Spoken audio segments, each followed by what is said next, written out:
Hello, everyone. Andy Jacob here with the DotCom Magazine Entrepreneur Spotlight Series.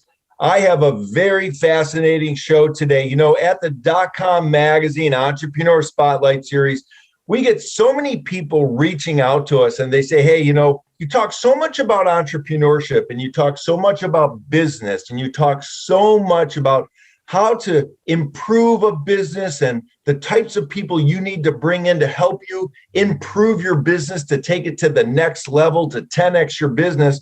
What about the numbers? What about accounting? What do we do with our system to make sure that we have the best accounting software? How do we manage at the end of the month? How do we reconcile all of our accounts into one neat sort of bow to make sure that the CEO and founder knows what's going on at the company? And I've been able to invite Ms. Shagun Malhotra. And Shagun is the CEO and founder of SkyStem. And you've probably heard about SkyStem. I'm so excited to have Shagun on the phone, on the series, on the video spotlight series, because she's going to tell us exactly what her company can do for you, but more importantly, what you need to do with your company from a financial standpoint to make sure you're ready to really tackle this amazingly beautiful entrepreneurial world that we're all involved with. So,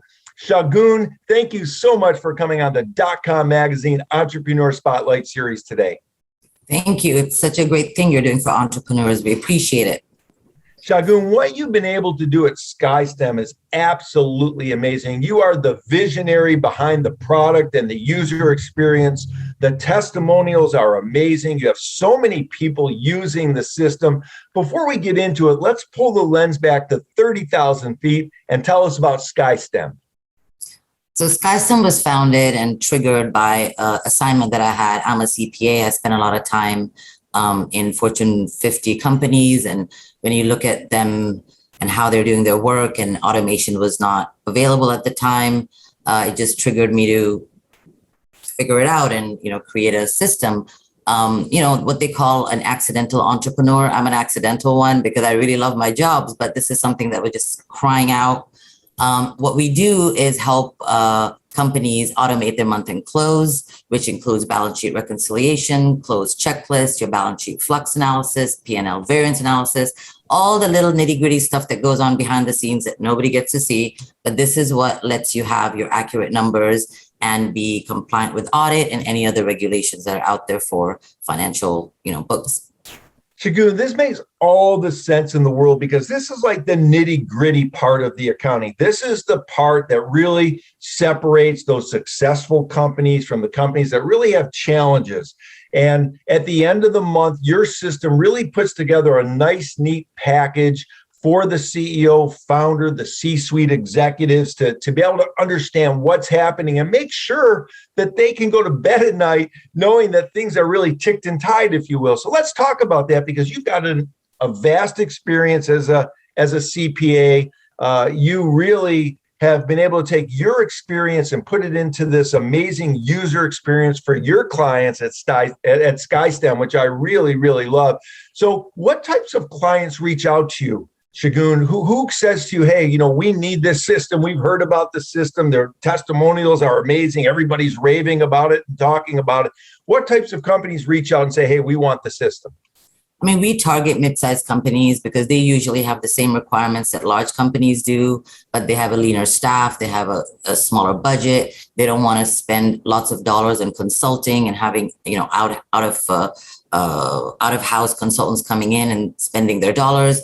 It's because our software is really very easy to implement, and I think we market it that way. So the people who come are the ones who want technology, are tech savvy usually, understand the benefits of automation, and know how much insightful reporting that they're going to get out of it, which is what the senior level execs want.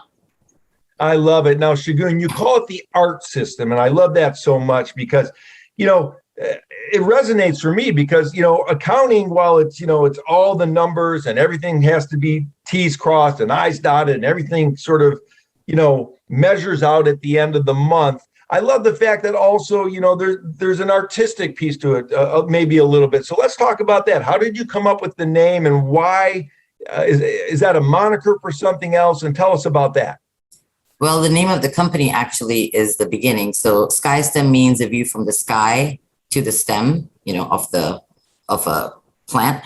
And art was originally account reconciliation tool, but it grew so much more. It went beyond that. So then it just became art. And there is an art in how you do your work. I know it looks like there's black and white numbers, and there are, but the way you do things and how you get to accomplish what you do in an efficient and better manner is art.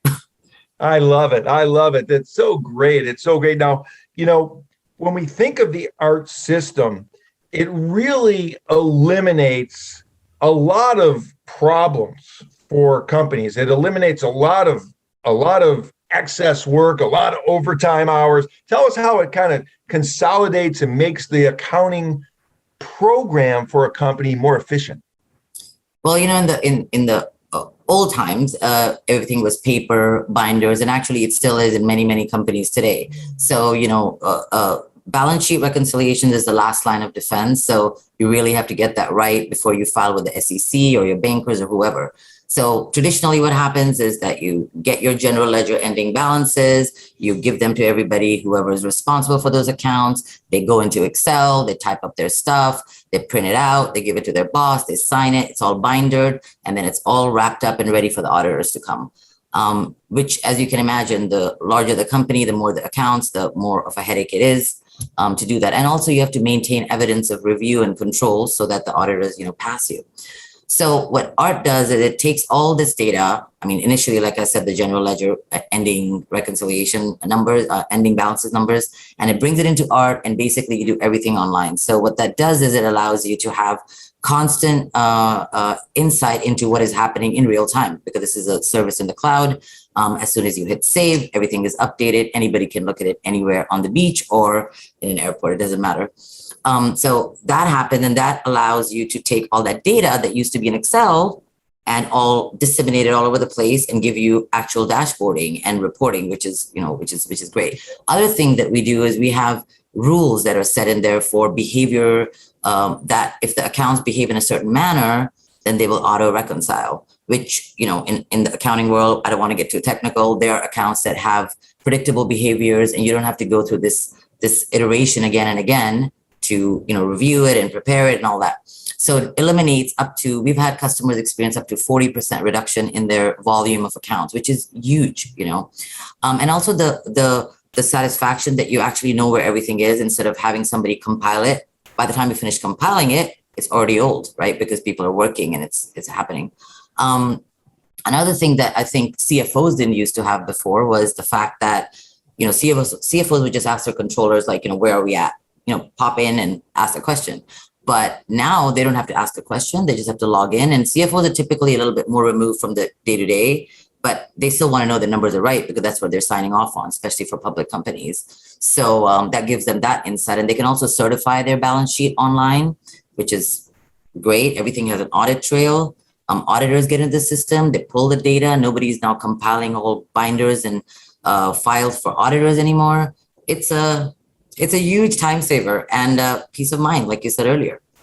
It's such a great comprehensive program. You've taken the complex and you've made it very simple. And, when we think about it, Shagun, there's going to be younger entrepreneurs watching the show, maybe people with smaller companies. I know you work a lot with the mid-sized to larger companies, yeah. But I want you to put your CPA cap on just for a minute for the younger entrepreneurs and the people that are just starting out and maybe have a smaller company.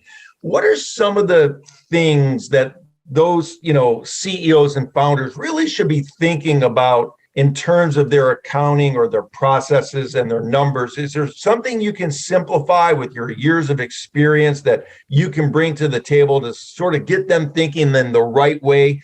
So as their company becomes larger, they're sort of ready to go.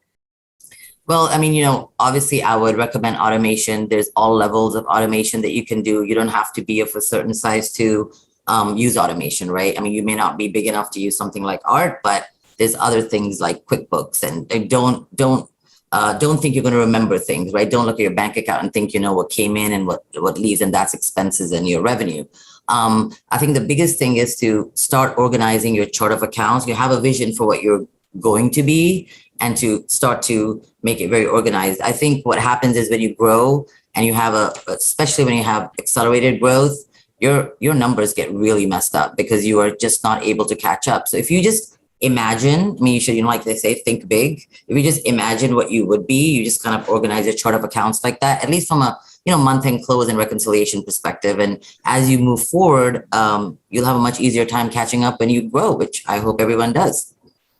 Wow, that's fantastic. You have a passion not only for accounting and not only for the software and not only for your business, but one thing that really caught our eye about you that we're very excited about, and one of the reasons why we just love having you on the show, is you also have this passion about entrepreneurship. And as a matter of fact, you've been a speaker for Fast Trac, which is a Kauffman Foundation program. We know the Kauffman Foundation. We've had the wonderful experience of having them on our show, and they are a wonderful organization that helps young entrepreneurs. Where does this passion come from that you have about entrepreneurship? Because it's so refreshing, and the way you love to give back to the entrepreneur community is absolutely incredible. In the beginning, when you start a company, you really don't know what you're doing, and that's for pretty much anyone. And everybody's journey is different. But I think one thing is probably similar for everybody is that down that path at different points, you get these angels, as my dad calls them, and they come there out of the woodworks and they help you, right? And you don't know why they're helping you, and you don't know why they chose you out. But if you're dedicated enough, people, the universe opens to make things happen, and that's one of them. So my first few years, people were just coming out of the woodworks, helping and guiding me. And New York City is a very business-friendly city. So there was a lot of free training and free seminars and just to help entrepreneurs flourish. So then I saw what other people were doing, and then you enjoy it. You stay young that way. You know what's coming out. You're like a part of the community, because after a while, when your business starts growing, you sort of lose touch with that beginning stages and that different level of excitement that used to be there. So when you keep touching it, it's kind of like it keeps you in the mix, So I love doing it. I've been a judge for the business plan competition for New York City for 8 years now, and you're always seeing new businesses come through and different ideas and different entrepreneur types, all ages, all races. It's awesome. So I love doing it. Fantastic. And obviously, one thing that comes across speaking to you is that you have this not only passion for your software and the accounting system and knowing all the CPA rules and regulations and taking all this complex sort of accounting information and putting it into a wonderful platform for your clients that absolutely love the system. I mean, the reviews are absolutely incredible. When we think about your journey and we think about your entrepreneurial journey, Shagun, tell us about mentorship. How important have mentors been along the way for you in terms of your journey to building this wonderful company? I wish that I would have had mentors, because I feel like that would have really helped. I think the difficult part was that it was a very technical software. It wasn't something like an Uber or LinkedIn or something that you could just explain and it would work. So finding a mentor came a little bit later in the game. But it was this, my family has been very supportive, but they don't really understand what I do. So, it's when you have a mentor, I feel, I guess maybe there are two types. One is trying to help you through your actual journey of the actual product, the technical side. And the other mentor is the person who's giving you that, that strength, that resilience, that we're there for you type of mentor, right? So for that part, I had my family, I had my friends, everybody just rallied around me. I had friends who invested in the business without even knowing what it does. They knew what it did, but if you're not an accountant, it's difficult to kind of understand. But yeah, I would recommend, if you can get a mentor, that is like the best thing to have. It really helps you during those not so great days, which will happen to everybody who decides to go this path, right?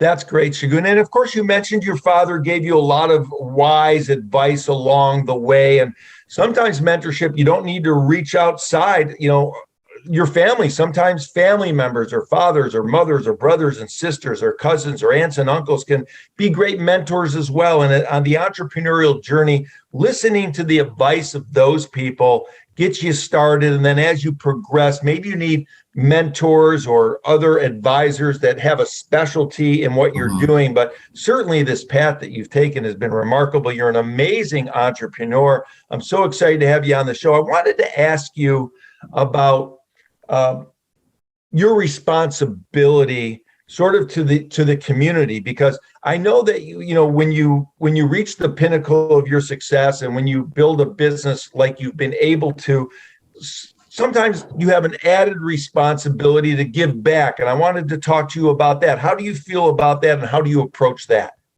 Well, I really took a special interest. We discussed a little bit about, how I was working with entrepreneurs and being a speaker, a special interest in female entrepreneurs and female leaders, because, there is a need for that. And I don't know why the market doesn't have more, but so I've taken a special focus. If some of the people who've come out of the business plan competition, I've just maybe not mentor, but kind of given them advice, read their business plans, help people apply to incubators, and kind of the focus has been the female, side.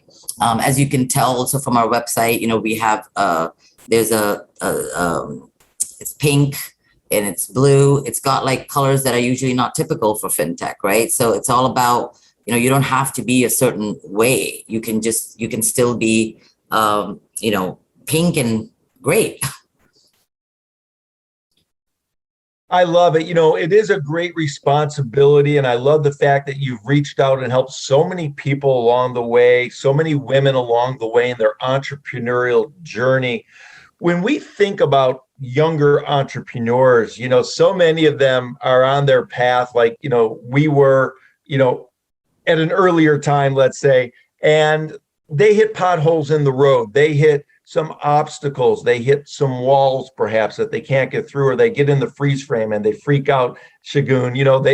They don't know maybe how to handle things. And maybe you could talk to the entrepreneurs watching the show, maybe that are hitting this roadblock, and tell them what it takes to get out the other side and what it takes to keep on pushing in the spirit of great entrepreneurship. Well, as we know, everything is temporary. Nothing is going to last forever. So that moment, that day is going to pass. But, one thing that got me through was yoga. I mean, I'm a daily practitioner, and I think the days you can't control certain things that come your way. And the only thing that you can control is breathing. So, you have to expect bad things. I mean, they're going to come, they're going to make you feel weak, they're going to make you doubt yourself. But it's just resilience, knowing that tomorrow will be better, just like anything else. And at that moment, it just feels like it's going to last forever, but it's not. And really, the biggest advice I have is stick to it. If you have something that's viable, it will happen. It just sometimes takes longer for some people than others. Not everybody's going to be Zuckerberg. So yeah, that's great advice. It really will allow someone to take a deep breath, if you will, in the yoga parlance, and sort of say to themselves, I can get through this. This is just a momentary moment in time. Say that 3 times real fast. That's hard to say, Shagun. And then continue to push through. And maybe this balance that you have is resonates for your clients as well, because they know that they're getting someone that can really think clearly, someone that really can take a deep breath and help them get through their processes that they need to get through, and be able to put together a technology and continue to improve that technology in a way that your clients really, really love. Now, I want to talk to you about the team, because I know that you're a big believer in having a world-class team. Some of the people already on your team we've spoken with are really remarkable and amazing. Corporate culture starts at the top. So let's talk about that responsibility. From your perspective, what's it take to be a CEO and a founder of a company like SkyStem? And what's the responsibility to the people that you've hired, because they're always watching you, they're always hearing from you, they're always communicating with you, they're always taking clues from you? But one thing that I learned not to do from corporate was overwork. I was a workaholic and couldn't see, and I loved it. So it's not like I was a sad workaholic, I was a happy workaholic.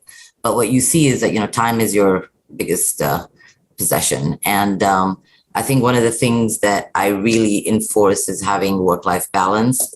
Nothing is that urgent. Unless it is, there are a few things. And in those cases, some people sometimes do have to work a little bit extra. And I think what I would want to give is to say that be excellent in what you do, focus on what you're doing at that moment, right? Don't dilly-dally, do your X amount of hours and have a great life, on the other side, because what do we work for? We should be working for, having a good time, not live to work. So I think that's big. That's probably my biggest message. Obviously, we have tasks and we have deadlines and we have all the things every company has, and we go through with it. But I think, when you treat your employees that way, that you care about their life, they care about you and they care about your customers. So it's kind of like a win-win either way. I love it. I call it the one-touch principle. When you have something that you touch on your desk and it's just, you're looking at it, get it done. Instead of doing the paper shuffle, don't take a piece of paper, look at it, say, I'll do that later. And then you take another piece of paper and you pile it on top. And then a yellow sticky note, you put it to the right side of. When you touch something, get it done. It's the one-touch principle. It makes life a lot easier and a lot simpler. And I know that you believe in getting things done in the most efficient way. Of course, as a CPA, they always do. So that's awesome. Now, Shagun, when we think about the future, when we think about what SkyStem is going to be offering down the road, how do you get your mind around that? How do you not only stay present, that's in the yoga term, how do you stay present with the business, but then how do you also think about a year or 2 or 3 years down the road with looking at what your clients are going to need from the perspective of your accounting software and maintaining today's look with the look of the future? I would have imagined this when I started the company, because there was something, how do you grow? What are you going to make next? But what's magical is that your customers actually tell you. So you have a free innovative team, probably about 30%. Now we have a target. We started that about a few years ago, where our target on what we make is coming from what our customers say. So we have a tally, a list of things, because they're in it. They're doing it every day. So, and things are changing and laws are changing. And look at what COVID did. I mean, it was so great to hear from customers that we are so relieved that we had, just purchased art, or because it just automatically became automated. I mean, you had to be, or I don't know how people were getting work done without automation in some way or the other, right? But so I feel like we're so lucky that customers just tell you what they need and you keep building. I mean, we've already built so many modules and some came directly from customers. Can't we do this? Would it be possible? Wouldn't it be great? You just listen, Sometimes they're giving you constructive feedback and sometimes they're just kind of talking. You just have to hear, and then when you hear it, you're like, you know what, here it is. And then we'll release it a few months later and they're just so excited. So the future is what the people are doing. So then we just listen.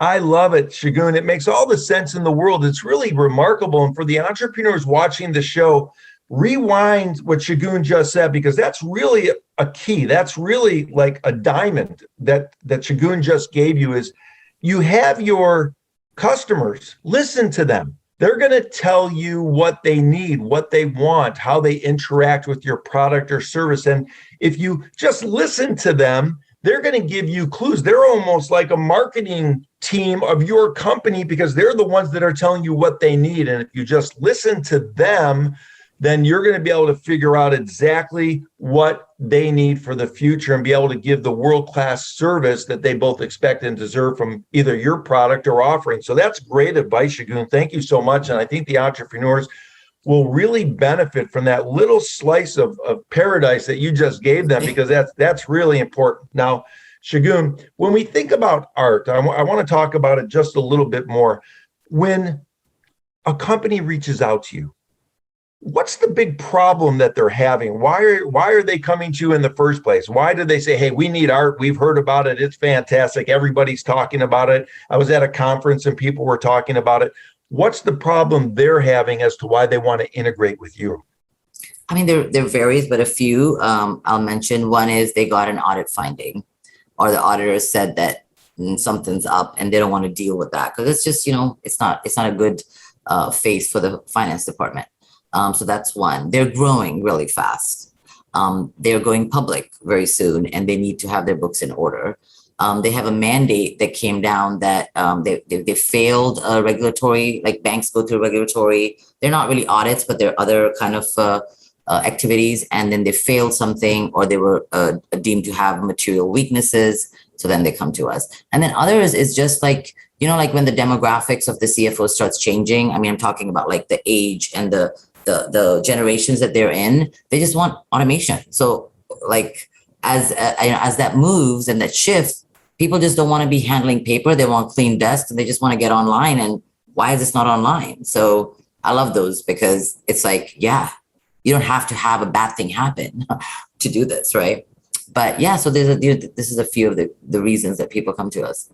That's awesome, Shagun. You're a great entrepreneur. You've got a great journey. You worked at some Fortune 100 companies. You learned from the inside out sort of what really the market needed, and you really responded by being the architect of this art program, this art software, this art system that is being lauded throughout so many companies right now. It's really, really amazing. You've taken a very broken and inefficient process, and you've been able to tighten it up in a way that's so meaningful for your customers.